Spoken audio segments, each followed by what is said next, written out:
all know that what we see on TV is not real, okay? Hollywood dreams up a bunch of crime dramas, and it is loosely based on what I do for a living. Very loosely based. You see these interrogations, folks, all the time where the detective gets right in the face of the suspect. They're pounding the table, they're screaming, they're pointing, they're doing all kinds of things. Is that really realistic? And can they get away with that in real life? There is a recent case that kind of addresses whether they can get away with very loud, stern language, and it's Jensen versus the state of Florida. It just came out. First District Court of Appeal case. Jensen is charged, and he was actually convicted of some crimes that I can't mention because then it gets banned, but he did have a physical relation with somebody that was underage. I think I can say that. He's confessing to this, but while he's confessing to it, the video is very clear that the detective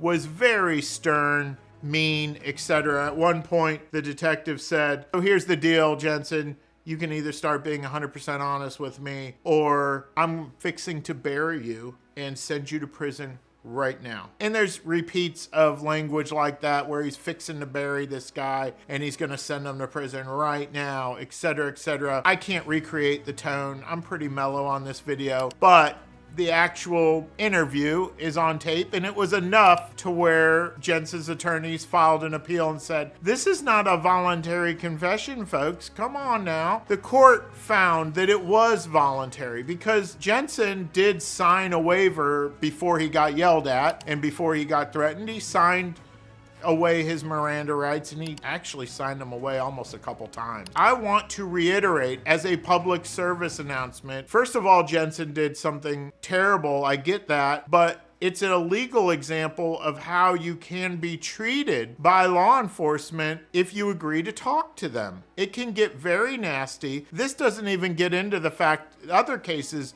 that we've talked about, they can lie to you. So not only can they lie to you, but Jensen says, in many other cases have said, they can get very stern and mean, and yet what comes out of your mouth after being yelled at and these folks being very mean is still coming into court. Even though you might have felt like you were coerced into saying that, you might have felt like you were trapped into saying that, the courts are gonna say, no way, dude, you weren't, and it's all coming in. My advice, till I get blue in the face, some of you are sick of hearing this. I get it. You can pause the tape, but you really do need to ask for an attorney. You must ask for an attorney. And if for no other reason, at least that cop getting close to you with the spittle and the loud voice and the lies, at least you'll avoid that by asking for an attorney, because even if you want to talk to him, I'm fine with you talking to him on rare occasion. They won't do that when I'm there, so that's a good thing. Folks, ask for an attorney. You won't have a Jensen situation where you're complaining later about how mean they were to you, because it was legal for them to be mean, okay? That's my 2 cents for today.